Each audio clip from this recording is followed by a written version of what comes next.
like what Magnus has done at this moment. And John came up to me and literally held me by the throat and said, no. "Don't tell me you declined to draw." And I said, "John, I'm just waiting for him to move. If he hangs his queen, I'm going to accept the draw," because it meant the gold medal and the first place. Oh, I see. Very nice. So that's a funny image because John is just like such a sweet Sweetheart, guy. you never imagined it holding me by the throat. Right. He was in town actually because he's curating or helping with the Piatigorsky exhibition, and that's in the first floor of the World Chess Hall of Fame. It's actually, there's a preview right now, and the full exhibition is going to be opening later in the month. So pretty impressive guy. You know, he's an expert in chess history. He's captain of numerous world team championship, and Olympic teams. But I know he's also a personal friend of yours. Sure. And I have witnessed Garry Kasparov. I was once in Prague when Garry Kasparov literally played a simultaneous against the entire Czech Olympic team. And this simultaneous was really a fine affair. And at one moment, one of the Czech players offered Garry a draw that clinched the match for Garry. And Garry actually gave it a lot of consideration before he finally accepted. And he was looking for a maximal result. But he did accept, whereas what we're seeing right now is Magnus still pressing and saying, okay, let's just take it to a finish. It would be great to hear what Garry thinks about this, actually. I mean, right, now we need him on the phone. I would love to hear from him. We've got Twitter is absolutely exploding with admiration for Magnus Carlsen's decision. Wow. Fans all over the world are pretty excited by this. Somebody said maybe Carlsen has a bonus that we don't know about. That's an interesting proposition from one of his many sponsors. I never even thought of that. Somebody else tweeted that Avslar Remstuldad fra Leveronian self det resultat og $70,000. Whatever that translation, please. Translation. Yeah, I can't believe Magnus Carlsen declined to draw against Levan Aronian when he could just win $70,000 and win the first prize. And we do have listeners from all over the world, and some of them actually tweet in other languages, and makes me wish that we could read all of them over the air. Exactly. Let me assure you one thing, because this I have absolutely full confidence about. When Rex and Joy, Tony were setting up the whole event, they wanted all the prize money. There's no extra payments to the players or any of that stuff. They wanted it all up front, above board, everybody could see. So unfortunately, there's not a Bobby Fischer prize. If there was, we would have told you. In other words, if you made a maximum score, you get a bonus. There's no bonus in this event for Magnus. If he wins it with 4.5 or 5 or what have you, it's still 70,000. And let's take a look at some moves that have been played here. We're actually close to move 50 now. Wow. So let me close and refresh our window. The time is continuing to become an issue. We got 4 minutes for Aronian and Carlsen with 5. All right. So we'll go back to the game position, and Maurice is anxious to share some thoughts. Maurice, what do we got? Indeed, Jen and Yaz. Now Houdini 3 is going nuts because it looks as though Carlsen is simply winning cold. On the board, it's giving a big edge for Carlsen after the last move by Black, king to d8, and it says after knight c4, Aronian is going to be destroyed. Knight c4 attacking the knight and the rook on d6, and it's saying this position now, unless I have the wrong position, let me just call up the board position, and it is looking like he can play knight c4. Everything looks correct, so I do have that same position on my other analysis board. So let's go back to that. Knight c4, attacking the knight on a5. That's a whole piece he's about to win. And after knight takes on c4, pawn takes, chasing the rook back to b8, and now the move c5, and it looks as though he's coming down the board with rook takes a6, putting pressure on the knight on c6, and it's saying that the only move is rook takes knight on d3 just to stay in the fight. Rook takes knight, king takes, and then a5 to try to stay in the fight. Why does he have to do that? Let's take a look. Now, if he just drops his rook back to d7, then instead, rook takes a6, and the knight on c6 has to move, and if knight to d4, this pawn on e5 is going to be a problem. Moves like rook to a8, forcing more exchanges, and then the b4 pawn is hanging. Incredible position, actually. This line takes, and knight takes a1, runs into rook to b8, king to e7, and then simply rook takes on b4, and the knight on a1 is trapped. Incredible lines, but it looks as though if Magnus now plays this move, knight to c4, after king d8, he will be winning, at least have a big advantage. Maybe that exchange sack will give Aronian some chances to fight back, but we're waiting to see if Magnus plays that move, because he would win clear, and his draw, declining that draw, will look like simply a bold and genius maneuver. So we'll see if he plays that move in the next few minutes. He actually has not few minutes to play. He only has 5 minutes on his clock to close out the Sinquefield Cup. Back to you, Jen and Yas. Thank you, Maurice. Wow, and dramatic turn, and he's played your move, Maurice. He has played knight c4. Knight c4, changing the character of the position. So instead of that knight h3, g5 all along, when Magnus declined that draw offer and played knight d1, he was already envisioning these kinds of things. Knight b2, Clear. Knight c4, and perhaps if Levon had his king over defending the a6 pawn, things wouldn't be as dire. Well, at the moment, Levon has put his king over here on d8, and the line of play that Maurice has shown us is that in case of trades, and this looks like a forced trade, I must say, the rook being attacked, the rook dropped back just as Maurice suggested, rook back to b8. Now this very important Zwischenzug in between move, not capturing the pawn at once, but first dislodging this rook so that in case it drops back, rook takes a6 would be devastating, coming with tempo against the knight, and essentially black's position is collapsing as white's rooks are far more effective than black's rooks. So remarkable, dramatic. Well, because the e5 pawn is also hanging. Right. So in the event of knight to d4. In that line that we were seeing, exactly. We saw that how that knight got trapped. No, for these guys, they do it routinely. Exactly, though, exactly. I mean, that's true. This is routine. Yeah, and though with not that much time in the clock, it is interesting to wonder how much of this Carlsen thought of when he played knight d1. He did take a long think before he declined that draw offer. Right. And I wonder if Black had kept his king over on b6. Yeah, kind of protecting that pawn on a6, how much that would have changed matters. Would this knight b2 idea still be strong? Because the problem is that, in this line with knight c4, we can't take and move our rook anywhere effective, so maybe it would still be a really good idea. Well, it still wasn't clear to me why he didn't play rook a8. We've got a couple more moves, so nice. So you might want to try refreshing. Sure, of course, which I'll do instantly. And to remind everyone, there is no third time control here, so the time they have on the clock is what they've got. 4 minutes. 4 minutes to 5 minutes. Knight takes c4 was played. Knight takes c4. This and Lev feeling the heat now. And the rook on b5 under threat. We're expecting that it will drop back to b8. 4 minutes for Carlsen, 2 minutes for Aronian. The players relying upon their 30-second bonus increment. This is where Maurice was saying that after c5, the computer recommended sacrificing a rook or an exchange, with king takes d3. This pawn is hanging, and after a5, something like king c4. This looks like a very clear advantage for white, this extra exchange. White is about ready to slide his rook over to the d1 square, seizing the open file, and definitely the position is in and White's favor. Technically, Black being up a pawn, but not being able to really utilize them, all being very, very well blockaded. Exactly. Wow, dramatic turnaround. I just spoke a few minutes earlier when I was talking about Magnus off the board, and how it's impossible not to be a fan of his because he's such a likable fellow. But now his on the board manner of playing for a win, regardless, I just play for a win. I think with what he's done today is he's electrified the world of chess.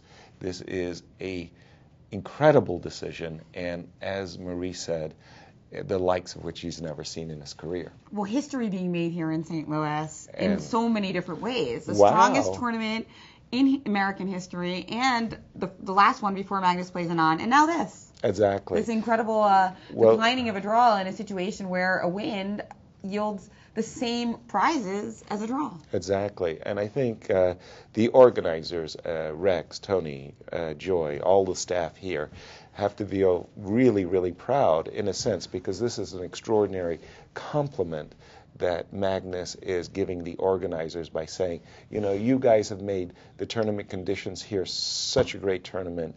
I'm going to reward you with my very best effort. Oh, that's true. I totally agree with that. And Rook to B8 has been played. Sorry. Yeah, go ahead. I mean, if people weren't excited about a Sinquefield Cup Part 2 now, before this, they're going to be even more thrilled about it now. Exactly. Wow. So we are expecting this very important little nuanced move, this tempo against this black rook, which is currently protecting the knight on c6. This c5, I think, is one of the keys to white having an advantage in Maurice.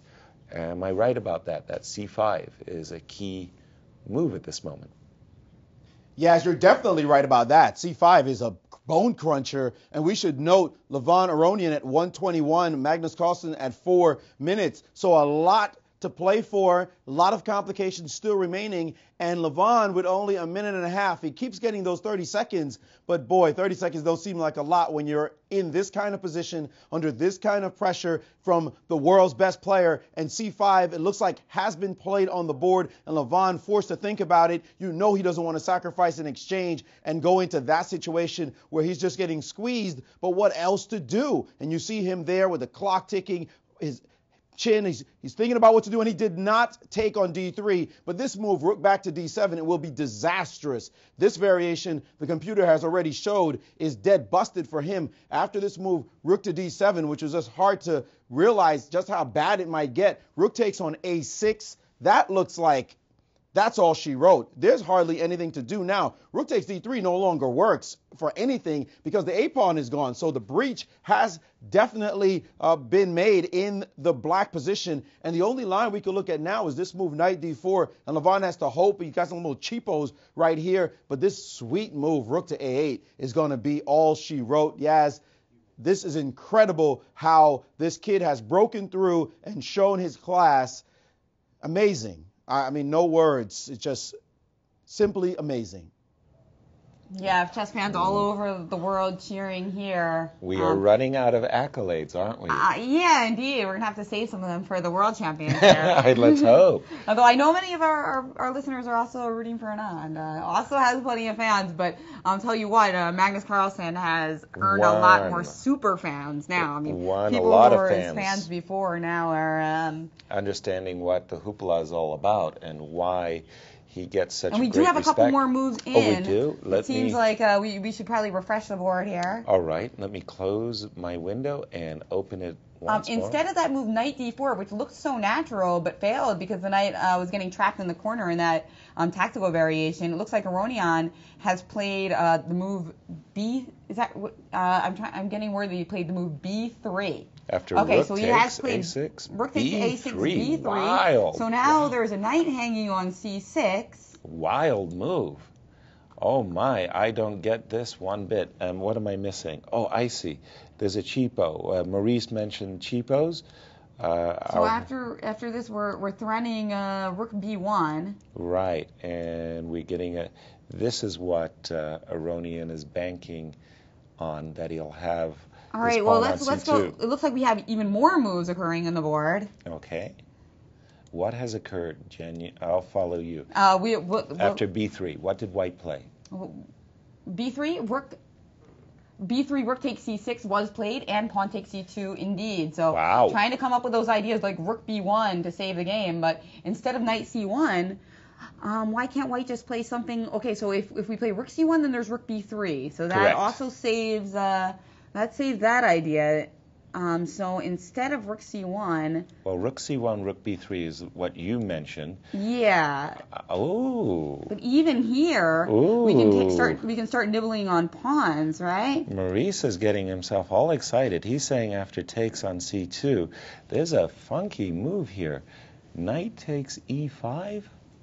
No, not knight takes e5. I beg your pardon. He's saying rook takes e6. Just start snatching pawns right away. And in case of rook b1, we've got a back rank checkmate. Oh, how sweet it is. Ooh. So rook takes e6 instead. And in case of rook takes d3 check, king takes d3. Now we're getting into a straight rook ending with all of these black pawns falling. Yeah, so your idea was that if I checked you had a little king d7, but I also could have maybe thrown in the move. That was winning. What's that? I have a move c6 as well to throw in at some moment. Well, no. You mean after rook to a8 check? Yes, king d7, king takes c2, and we're hitting wins. the rook on b1. So after king takes e6, king b1, we're up a rook. And there is no rook ending to look at. That's just an entire rook, and that would be resignation on the spot. So that doesn't work either. No. So this move, rook takes e6, looks like a finale. Wow. And that looks like kaput. And it looks like Magnus did not play rook takes e6, that he has played a different move. He played knight to e1 with the idea that if something comes to... No, so you got to take the rook e6 move back. So now after knight e1, I suppose the idea is that after knight takes e2, the rook on a1 is defended. Precisely. So if he plays rook b1, you can just snatch that pawn on c2, and you're up a horse. Okay. All right. Whoa. Maurice, this is getting exciting. I know the players are down to their increments, but you've got a beat on what's going on. Maurice, take it. Well, Magnus did miss this move. Rook takes e6, a spectacular move, keeping all the tactics alive. He would have been winning. Instead, he played the more conservative knight to e1. And after king e7, he just snatched the pawn off the board. And all you got to do is count. Pawns are even. You got a couple of rooks on the board, and there's just a big old knight. It's just a big old knight. And that's it. So we would expect Levon to resign at any moment. The only reason he might make some moves is because of the time pressure. But I would keep the camera on Levon right now for the moment because he is done. There's no chance for him. He looks like he has played the move rook to b3 check. And Magnus dropped his king back and back to e2 it looks like. But Levon is now thinking, really? This is what happened? But he's still making moves. If Magnus doesn't think it's too early to draw, or that it is too early to draw, then Levon is probably thinking, well, I guess it's too early to resign. Let's make some moves and see what happens next. Maybe the kid will make a blunder, but he knows that this position is cold cut busted, and he's got to be embarrassed, but he's still just making moves, moving his rook over now to a2. The moment has passed. Clearly, if Magnus keeps his cool and just plays solidly, he's going to be the winner by a large margin of the Sinquefield Cup. Right, wow. And his world ranking, I mean, his rating is going to just be, his world ranking, of course, is set in stone, but his rating will continue to rise, and, maybe one day he'll reach 2,900, right? Well, he's on his way. This is a boost. Yes, indeed. Yeah, I mean, against the number 2 rated player in the world.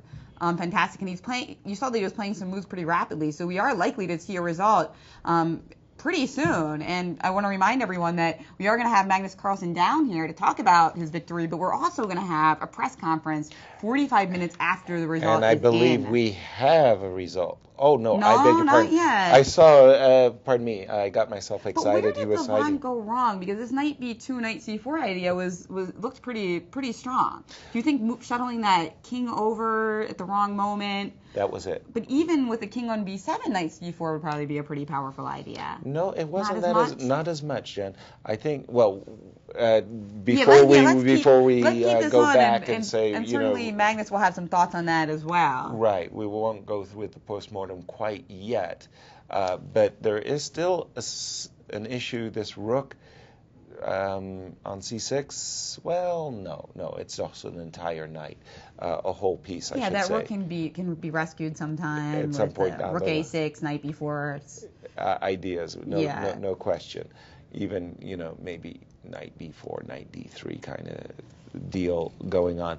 The king e3, well, I must say, he's played f4.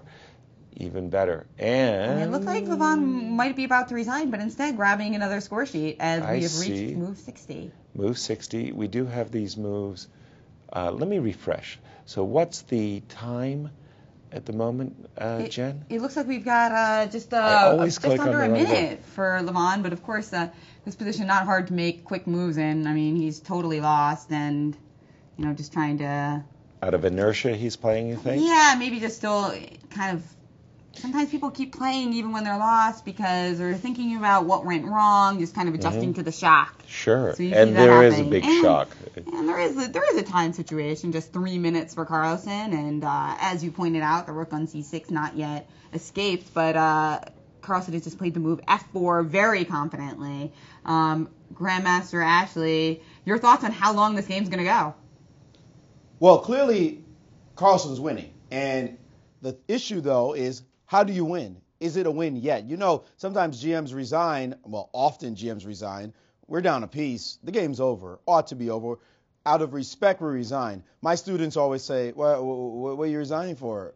I don't see a win. So what, you're up a piece? Can we play some moves and let's see what happens? And so Levon and Carlsen, they're, I think, quitting themselves quite well. They're showing to an American audience, we're fighters. We will play to the bitter end. And although he knows he's losing, anything could happen. Some kind of trick might pop up. He's not happy, but also, you know what?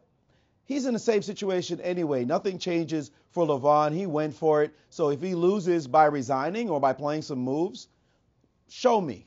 We're in the show me state after all. Show me. Show me what the win is. And Carlsen, by the way, now is actually obligated to winning. I mean, there's that psychological thing, right? It's not like he can suddenly offer a draw in this position. That would be completely bizarre. He's almost obligated to winning, and so he has to find the moves to finish this off. And for the moment, his knight is not showing anything. It's on c3, it's on c2, looking to get into the game. So we'll see just how long it takes before Magnus finds the clear plan that puts black completely away in this game.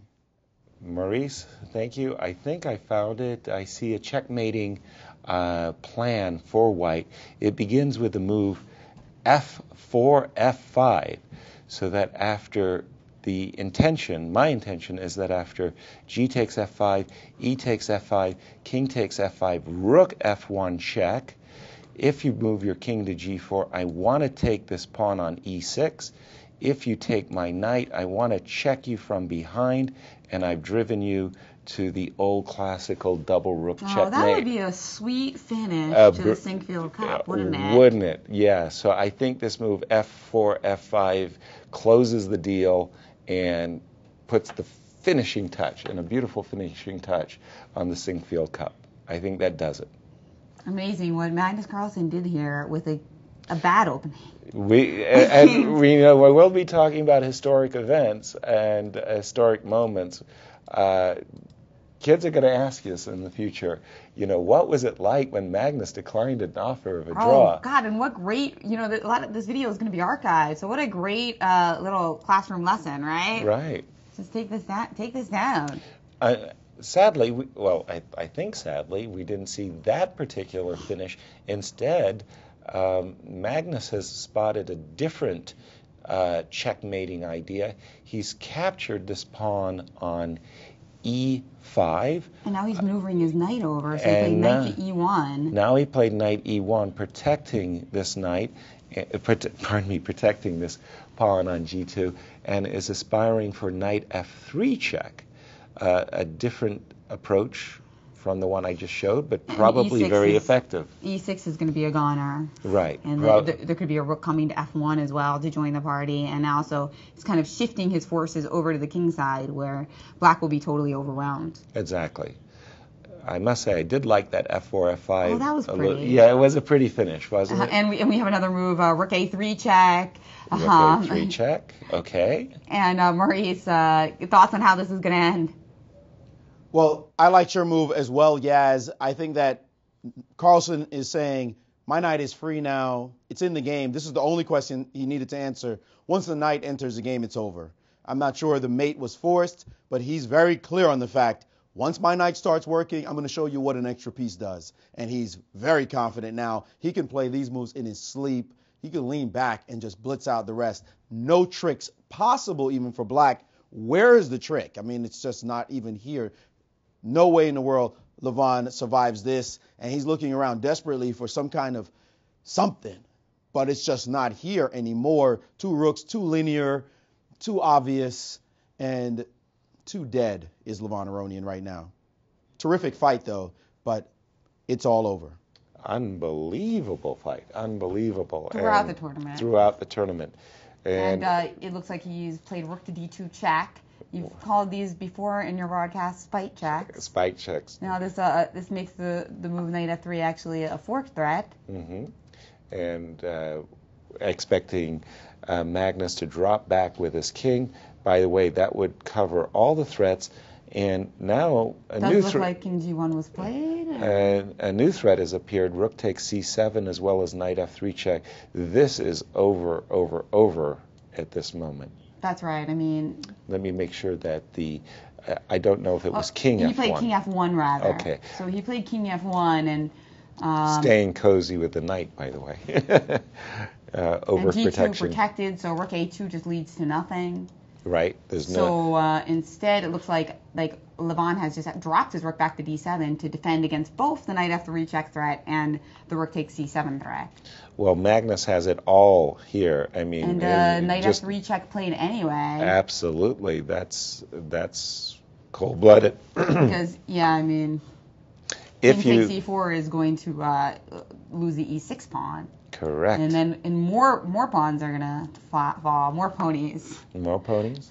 No, I think that this is a very, very good moment after we would see a move like king takes e4, rook takes e6 for Levon to give it a rest. It's over. So you think this is the time for Levon to resign? Yes. And we keep thinking he might, but he's going. Instead, he played a king. It looks like he played king to f4. After knight f3 he checked, he played king f4 instead, and then the pawn was captured on e6. And I'm not sure what we see after that. More things We've are got dropping. Maybe king g5? Yes, we see g5. Okay, so... Pawn to g5. Wow. Okay, Levon is not ready to hang up yet. Well, so he's ready to play after pawn takes g5, h4, and h3. But that's not going to work here. No. But still, just taking it to the very bitter end. Maybe, he's returning Magnus's decline of the draw offer with trying to play it out to checkmate to show the kids at home a sweet finale. No. You don't think so? But no. He's getting a lot closer to that than you would have thought. Yes. I certainly didn't expect that once, as Maurice said, once White's knight shifts over, gets into the game, you're just playing a piece up. Why and it prolong? Does look like there was a capture on g5, followed by a king invasion on g3. So we're up to date with the position at the moment after king g3.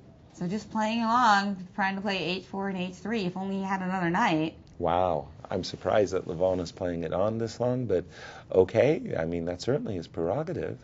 Well, if I were White, I probably would just maneuver my rook to f6, so that in case of, say, an h4, I'll drop with my knight back, and I'm setting myself up for ideas like rook f3 check and just winning the game. But there's so many ways to win the game. You can just play g6, threatening rook f7. The g pawn is queening. Exactly. Or knighting. Yeah, or knighting. I like that. Knight me. I don't think so. I like the promotion. And let's see, what do rook we have? Rook f6, I believe, has yes. been played. So technical mastery of Grandmaster Seirawan being echoed by Magnus Carlsen. Unfortunately, you don't need any Grandmaster League technique here. I mean, this is really, really as hopeless as I've seen. And it looks like we're following your move as well, rook to a2 by Levon. So rook hitting on g2, but as you pointed out, knight e1 is available to him. Right. Well, that's indeed desirable. You defend the pawn on g2. This king on g3, well, it's not threatening, but once you get the knight out of the way, the f3 square is available for the rook, and this is just so hopeless. My goodness, I'm really surprised that Levon is sharing his tragic agony so long. We have a comment from Michael Waters who says that... And we have it. And there it is. Magnus Carlsen is the Sinquefield Cup winner. The champion. He's creeping closer to 2,900. We have a comment on Twitter that Magnus Carlsen turned Lev's draw offer down. That's by Michael Waters because he previously said he wanted to be world champion and 2,900 by the end of 2013. And he gets one step closer with his victory at the Sinquefield Cup, leaving him far ahead of his rivals and securing the $70,000, the trophy, and more importantly, I mean, making a fabulous impression to fans all over the world. Jen, I don't think it gets any better than no, this. No, At no. 22 years old? I mean, give me a break. Maurice, what's your thoughts on that one? Absolutely incredible. What a moment for chess. What a great champion this kid is already.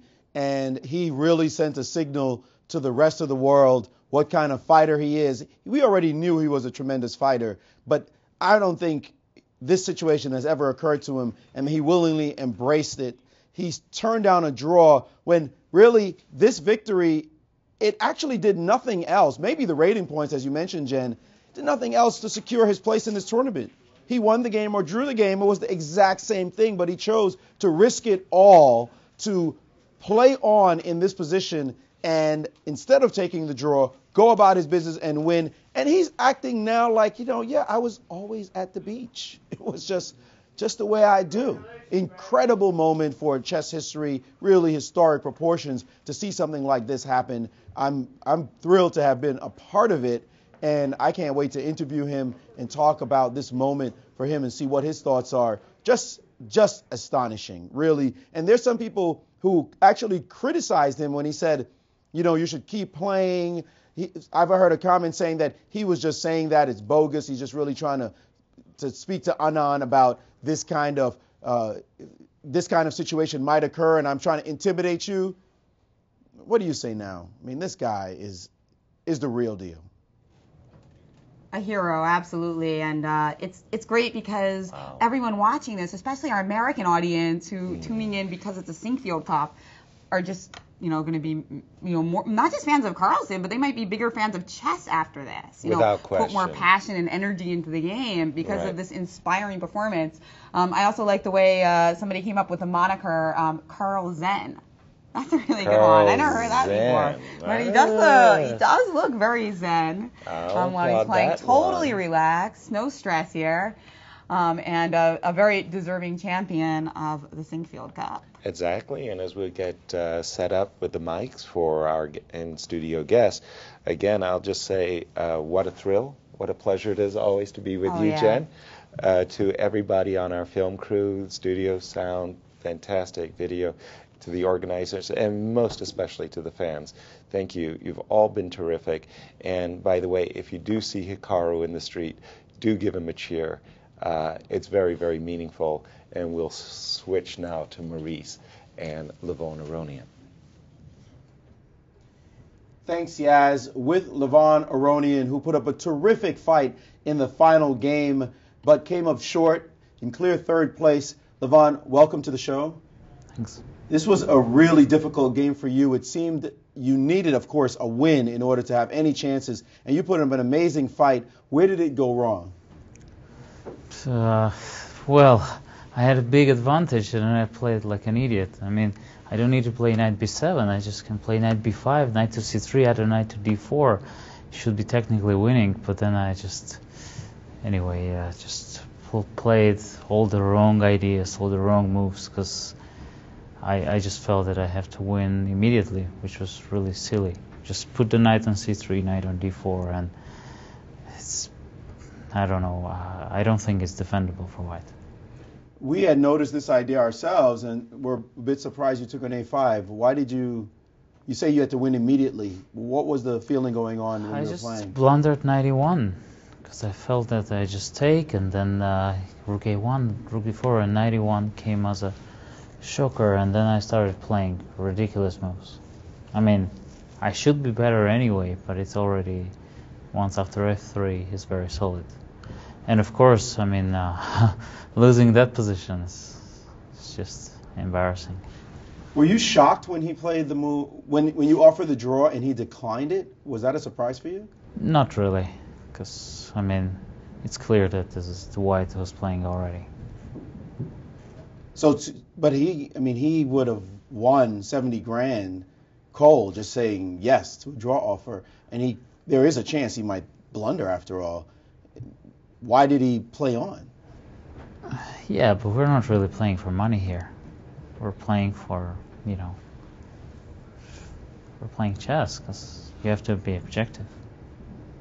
Indeed. Well, thank you so much for your fighting spirit and your candor and honesty. And congratulations on your third place finish. We look forward to seeing more of you in the United States. It was really an honor and a pleasure to have you, to host you here in St. Louis. And best of luck in your tournaments for the rest of the year. Thanks.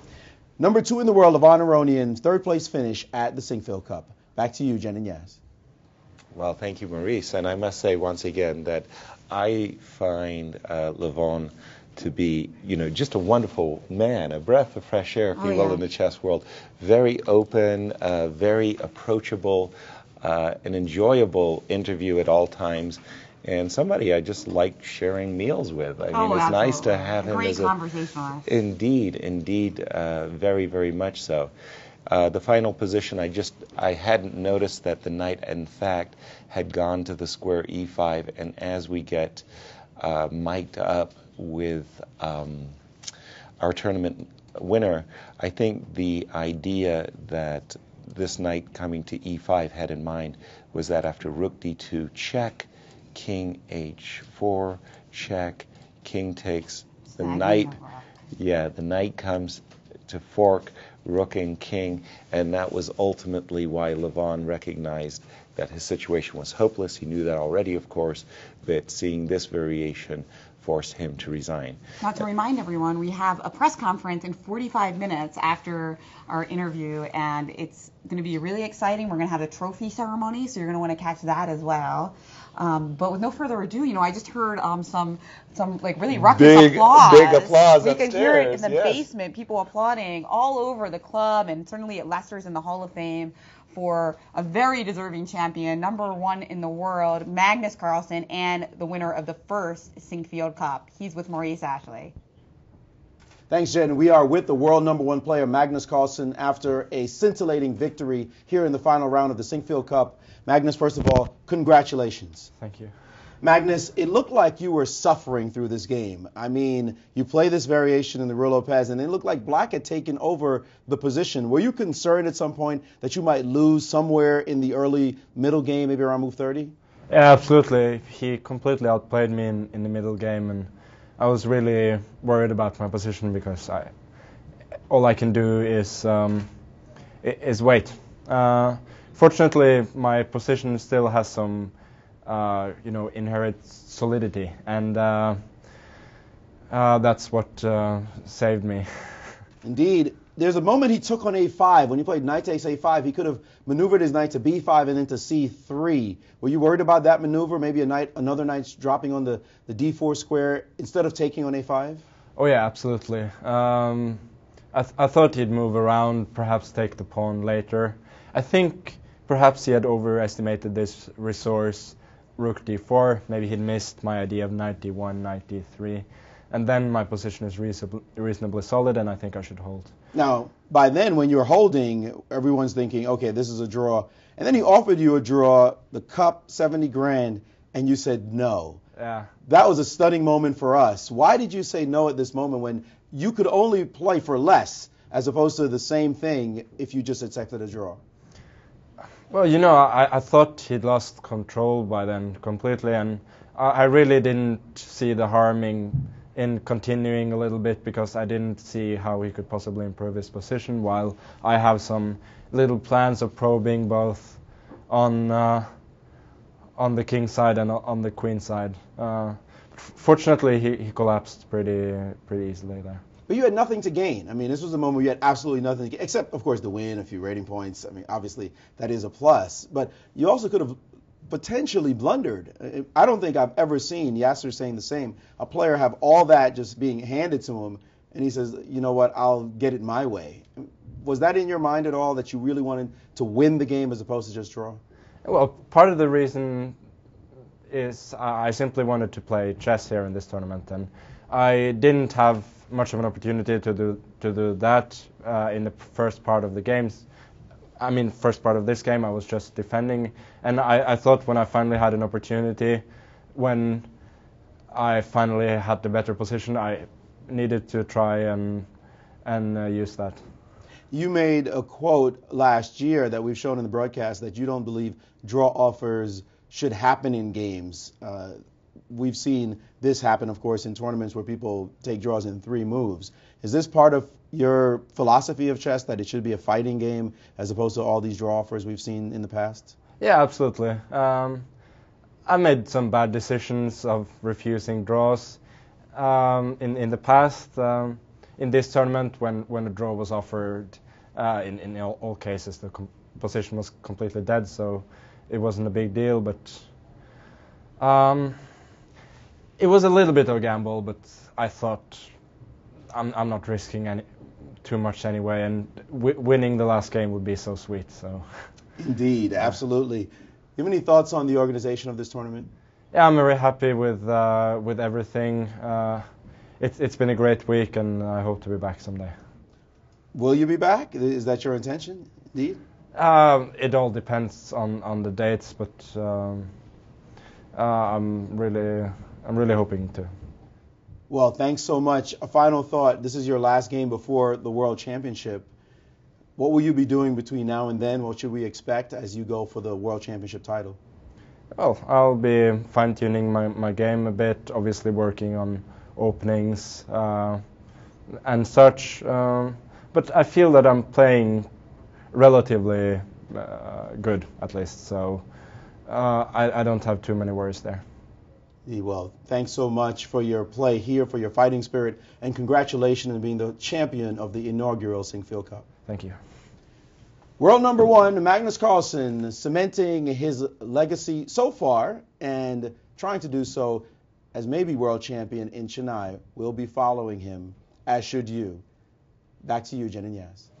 Well, a spectacular, or as Magnus says, sweet final game before he faces Anand in India for the World Championship. Really thrilling for all of us to be watching these games and commenting on them for the last week. I've had an absolute blast. I really wish that this was not the last day, but I'm enthused to hear that Magnus is excited to come back. Absolutely, and in the words of Jackie Gleason, how sweet it is. How sweet it is. What a way to end the inaugural event here in St. Louis, the Sinquefield Cup, and Magnus the Magnificent, just running out of accolades. He really performed great.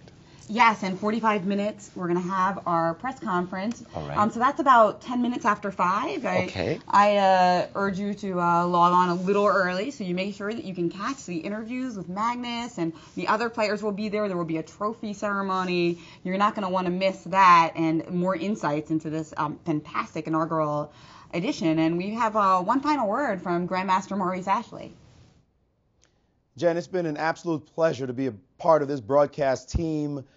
Like you said, I wish there were more. Can we come back tomorrow? Are there more games? Maybe start the tournament over again. A tremendous tournament up and down the organization of the tournament. Rex and Ginny Sinquefield, what classy people to support chess. Joy Bray and Tony Rich. Everyone who's part of the crew, Randy Sinquefield's crew, Winkler Productions, just, I mean, up and down, it's been a fantastic tournament. And then the players, wow, to watch these guys, no wonder we're fans. I mean, it's incredible to watch the top players play chess in an era of fighting chess. Yeah, as you and I have been around when, +1, +2, everybody's happy. Now players want to win. Every game, let's fight. And leading the charge is Magnus Carlsen. If you weren't a fan of him before, or even if you were, he's just taking it to another level. It's a great future for chess, and I'm thrilled to be able to watch it. Back to you guys. Agreed. I don't think it's, at the risk of being hyperbolic, this could be a new era for chess, and it's just thrilling to see it happen in St. Louis, where so much work has been put into the promotion of the game. It's just such a pity that Bent Larson isn't around, because his fighting spirit I'm seeing magnified in this generation of grandmasters, and I'm sure he would be thrilled. I can't leave the broadcast without saying what a pleasure it's been working alongside you, Jen. You're a great anchor lady, and I won't use the word in the title of your book, but thank you, Jen. I enjoyed every moment. Yes, it was wonderful. Thank you, Grandmasters Maurice Ashley and Yasser Seirawan. So much fun working with both of you. And I'd also like to thank Spectrum Studios, Winkler Productions, and Fox for recognizing chess as a sport, as we know it is. Of course, all the staff here at the St. Louis Chess Club and the World Chess Hall of Fame across the street, and the fans all across the world for showing the Sinquefields and the whole chess world that this event was worth putting on, even at pretty late notice. I mean, we just couldn't thank you enough, and keep playing chess. Right. And stay with us. We'll be back in 45 minutes for the press conference here at the Sinquefield Cup, where Magnus Carlsen, world #1, is the champion.